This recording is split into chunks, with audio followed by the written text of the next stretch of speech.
Je voudrais essayer juste de renchérir un peu par rapport à ce qui a été dit, puisque nous sommes dans le vif du sujet.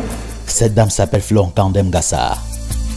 C'est elle, la présidente fondatrice de l'Association pour la défense des enfants infirmes moteurs cérébraux.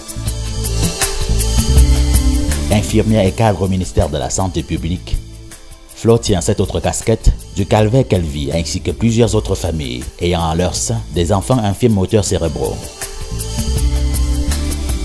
Vous voyez, généralement, les enfants qui sont atteints de cette paralysie motrice cérébrale sont des personnes dépendantes et totalement dépendantes. Ils vont à des taux de dépendance qui s'élèvent même jusqu'à 99%. Quand on dit 99%, vous pouvez comprendre, ce sont des personnes qui ne peuvent rien faire pour elles-mêmes, qui nécessitent un accompagnement quotidien et régulier. Donc vous voyez déjà que là, ce sont les familles, ce sont les parents, ce sont les accompagnateurs qui souffrent le plus dans ce type de handicap-là.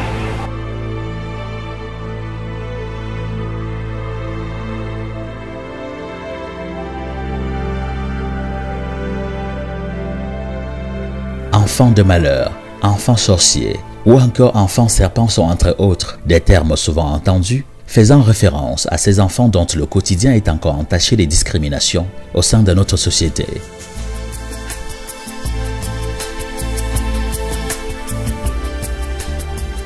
Avec son équipe, Flor organise régulièrement des enseignements, des séminaires de formation pour aider ces familles à prendre en charge leurs malades. Un groupe composé entre autres d'infirmiers, des kinés neuropédiatres, psychologues, qui travaillent à aider les parents à accepter et vivre avec ce handicap comme tout autre, à leur apporter beaucoup d'amour, à les initier à la prise en charge kinésithérapeutique et autres. Les âmes de bonne volonté de temps en temps peuvent nous apporter le matériel nécessaire tel que des fauteuils roulants, des couches, du lait nutritif et autres. Mais nous pensons quand même qu'avec les différents plaidoyers que nous faisons, les autres assistances, les autres soutiens, surtout ceux du gouvernement, suivront. Pour Flor, les enfants infirmes moteurs cérébraux constituent une cible négligée, une cible oubliée. Elle est formelle. Il ne faut pas les confondre aux déficiences intellectuelles.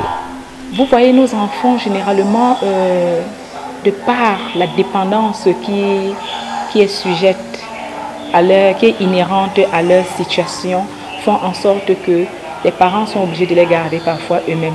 Donc vous aurez des parents qui ne peuvent pas facilement travailler, ou bien s'ils travaillent, ils accusent beaucoup de retard, ils ne sont pas assez efficaces, ils accusent beaucoup de retard, les services ne sont pas assez efficaces, ce qui fait qu'ils sont obligés de garder les enfants eux-mêmes, et non pas seulement pour cela, mais aussi parce que ce sont des enfants qui sont stigmatisés, ce sont des enfants qui sont rejetés, ce sont des enfants qui sont abandonnés.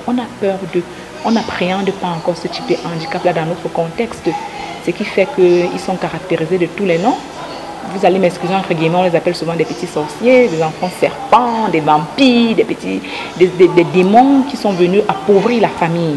Vous pouvez donc imaginer qu'un enfant comme ça, quand vous voulez même le confier à la voisine, ou bien quand vous prenez même quelqu'un, bien même quand vous avez les moyens pour prendre soin de lui à la maison, il va fuir parce qu'il ne comprend pas, il ne cerne pas encore ce type de handicap. Donc nous avons donc ces problèmes de comment est-ce qu'on les encadre, qui nous aide à les encadrer pour que nous-mêmes nous sortons chercher. Nous avons le problème de l'éducation. Nos enfants connaissent le gros problème d'éducation au Cameroun.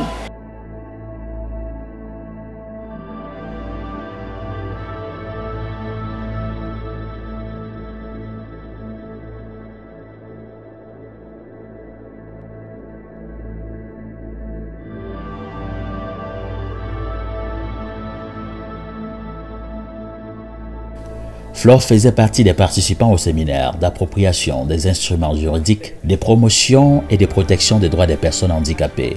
Séminaire organisé par l'Association nationale des aveugles du Cameroun et l'Union francophone des aveugles, du 21 au 23 septembre 2022 à Yaoundé.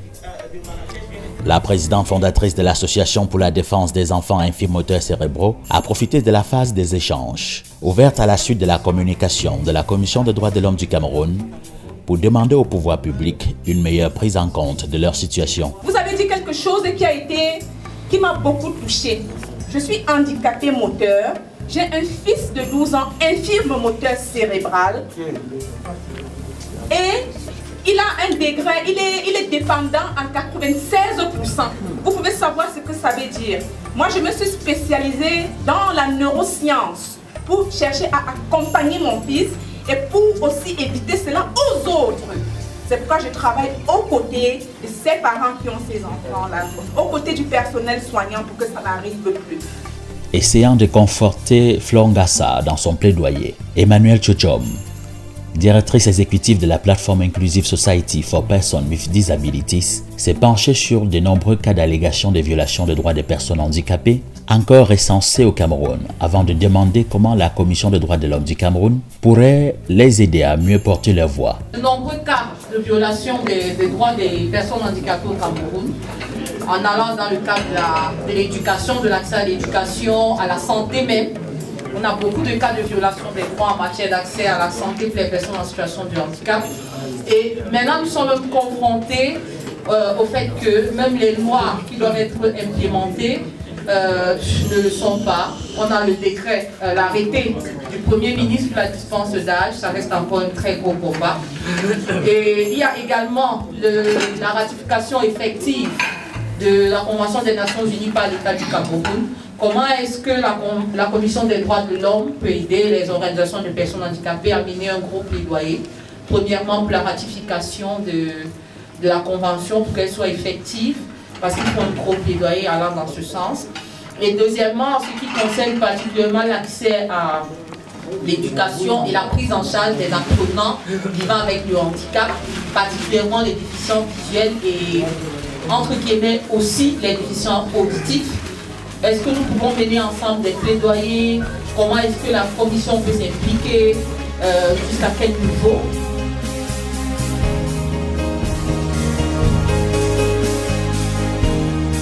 La CDAC, au terme de l'article 4 de sa loi fondatrice, contribue au développement d'une culture des droits de l'homme fondée sur les idéaux de paix, d'égalité en droit et en devoir, du respect mutuel et de développement durable, à travers notamment la sensibilisation du public sur diverses thématiques relatives aux droits de l'homme, y compris la question du genre, ainsi que les droits des groupes vulnérables, la recherche, l'éducation et la formation en matière des droits de l'homme, la coopération en matière des droits de l'homme, le plaidoyer en faveur de l'amélioration du cadre juridique et institutionnel de promotion des droits de l'homme, et puis l'article 5 de cette même loi indique que la Commission des droits de l'homme du Cameroun, le cas échéant, coopère avec les organes des Nations Unies, les institutions régionales et nationales des droits de l'homme, les organisations de la société civile, les organisations nationales et internationales sur les questions des droits de l'homme. Et tout ça, Emilienne Vondo, chargée d'études assistantes, responsable de l'unité de promotion des droits de l'homme à la Commission des droits de l'homme du Cameroun, a su le marteler en réponse à la sollicitation des organisations des personnes handicapées. Dans le cadre de sa mission de promotion des droits de l'homme, la Commission reçoit toutes les demandes d'affiliation des organisations de la société civile. Et quand vous êtes affilié à la Commission, vous avez déjà cette garantie et cette assurance que vous bénéficiez de notre appui technique lorsque vous organiserez toutes vos activités. Le commissaire Paul Pézanou a précisé qu'il souhaiterait que toutes les organisations de la société civile présentes puissent organiser des séances de restitution de tout ce qu'on a eu à faire. Parce que c'est souvent ça, le problème avec les leaders des organisations de la société civile. Après toute une séance de formation où on estime que les personnes ont eu à recevoir des informations arrivées dans leurs différentes organisations devant leurs membres, ne font pas des séances de restitution. Quand vous êtes affilié à la commission, demandez juste et nous serons disponibles pour vous faire certaines séances de restitution, un renforcement de capacités. Voilà le premier volet. Et également, la plupart des fois, lorsque nous élaborons nos rapports, nous avons besoin des cas qui vont faire en sorte que lorsqu'on va porter le plaidoyer, nous ayons toute une multitude de cas pertinents qui pourront donc nous aider à vous accompagner ou à porter le plaidoyer ensemble. Donc nous voulons donc que par le numéro 1523 ou bien par tout élément qui peut vous permettre de saisir la commission, que vous nous aidez à documenter les cas et par rapport donc à un certain taux que nous estimons dans nos institutions et que nous définissons comme des taux d'alerte, nous pouvons donc facilement accompagner soit l'association qui a demandé, ou alors nous autosaisir et nous permettre de porter ce plaidoyer auprès du gouvernement. Sur la question relative à l'éducation inclusive, également soulevée par Emmanuel Tchotchom, pendant que Flor Ngassa estime que les encadreurs n'ont pas de psychologie adaptée pour l'accompagnement des enfants infirmes moteurs cérébraux, Maître Christophe Tudjo, avocat au barreau du Cameroun, sait à quel niveau l'État du Cameroun pourrait agir plus globalement. Alors, qu'est-ce qui se passe? Un enfant, comme je suis en train de dire, un enfant handicapé a un très grand potentiel. Il se retrouve dans un milieu éducatif, justement. Les encadreurs n'ont pas la psychologie adaptée pour son accompagnement. Aujourd'hui, on parle du processus, du phénomène d'inclusion. C'est vrai, c'est réel. On se bat. Avec Rine de Belle, on a signé des pétitions pour cela. Oui, c'est bien vrai, c'est bien beau, mais ce n'est pas encore ça. Parce que moi, Madame Ngassa qui vous parle, mon fils a été rejeté d'une école à cause de son handicap. Et puis Maître Tudjo qui est à vos côtés là, a été l'une des personnes qui, avec Avocats sans frontières humanitaires, ont essayé de trouver une solution, de plaider pour la cause de mon fils. Tant qu'on n'a pas de médecins, tant qu'au Cameroun, un médecin ne peut pas consulter un sourd-muet sans interprète ou sans intermédiaire. Tant qu'un médecin au Cameroun ne peut pas consulter un aveugle sans intermédiaire. Tant qu'un aveugle au Cameroun ne peut pas accéder aux journaux écrits. Tant qu'un sourd-muet ne peut pas accéder aux journaux télévisés au Cameroun. Tant que les aveugles ou les personnes handicapées ne peuvent trouver leurs enseignants que dans ce qu'on appelle les enseignants spécialisés. Je resterai un peu sur ma soif. J'ai dit tantôt, on enseigne l'italien au Cameroun, on enseigne le chinois au Cameroun, on enseigne l'allemand, on enseigne l'anglais, on enseigne le grec, on enseigne le latin. Mais il y a des parents qui ont des enfants sourds-muets qui ne comprennent pas leur langage. Pourquoi ne pas enseigner le langage des signes, mettre ça comme un module transversal dans tous les enseignements au Cameroun? Si on avait introduit le braille, le langage des signes, à l'université ou dans les lycées, à l'université et dans les écoles de formation professionnelle, aujourd'hui, l'éducation inclusive ne serait plus un problème. Un enseignant enseignerait en signant et prononcerait bien les mots parce que les personnes sourdes-muettes ont ce qu'on appelle la lecture labiale. Aujourd'hui, vous voyez un enseignant qui dit le grappot. Ça, il ne peut pas enseigner un sourd-muet parce que le sourd-muet va comprendre G-R-A-P-O ou P-E-A-U. Or, c'est le drapeau pour permettre aux sourds-muets de pouvoir lire sur les lèvres.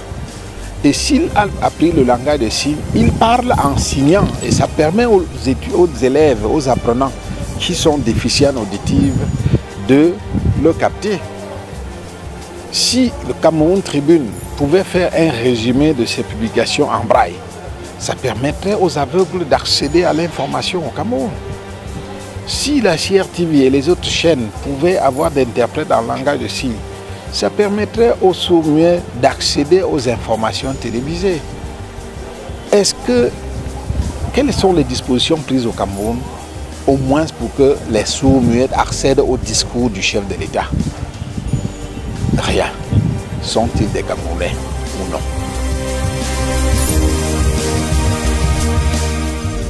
En tout état des causes, le Cameroun dispose d'un corpus juridique assez étoffé en ce qui concerne la promotion et la protection des personnes handicapées. Que ce soit les lois votées au plan interne ou les différentes conventions signées et ou ratifiées par l'État, tout a été mis en place pour permettre aux Camerounais vivant avec un handicap de mieux s'intégrer dans la société. Le séminaire organisé par l'ANAC et l'UFA a tout prévu, y compris faire intervenir le ministère de la Justice pour donner aux participants la conduite à tenir et la procédure légale en cas de violation alléguée de leurs droits. Vous êtes parfois les propres raisons au problème. Tout toutes les procédures sont là. Vous êtes d'accord tout à l'heure, j'ai dit saisissez les spécialistes. Si vous arrivez à... Et je suis tellement surpris parce que vous avez une maîtrise des textes même que les magistrats n'avons pas. Sérieux? Vous avez une maîtrise des textes que nos magistrats même et spécialistes, je pense, le contrôle de même, que nous n'avons pas. Alors, un texte vous donne un droit. Un droit ne peut être consacré que si il est invoqué. Si vous n'invoquez pas, ce n'est pas l'État qui va venir, ce n'est pas le procureur qui va venir dire en salle de classe que non, voilà ce que la loi dit. Les textes, on les lit. Il faut invoquer. Il faut, aujourd'hui, nous sommes à l'ère des médias sociaux, vous préférez filmer les barbares que de filmer ce genre de choses. Vous préférez filmer des choses dont je ne parlerai pas ici, hein, et poster, que de filmer une violation criarde des droits de l'homme. C'est votre droit, invoquez-le. Si à ce moment la justice ne répond pas, parce que l'épreuve peut passer, d'accord? L'épreuve peut passer, mais le préjudice lui demeure. Je vous ai dit que la plainte est adressée soit à un OPJ, soit au procureur de la République, soit à une autorité administrative. Ok? Il faut le faire. Et généralement, il y a un accusé de réception. Il y a un accusé de réception. Il y a un ensemble de mécanismes. Ça, c'est pour répondre à la troisième question en même temps, qui vous permettent de contourner les malveillances des OPJ ou la léthargie des OPJ. La loi dit que l'OPJ recherche les indices, éventuellement les coupables, et les traduit devant le procureur de la République, encore pour dire que l'infraction soit flagrante.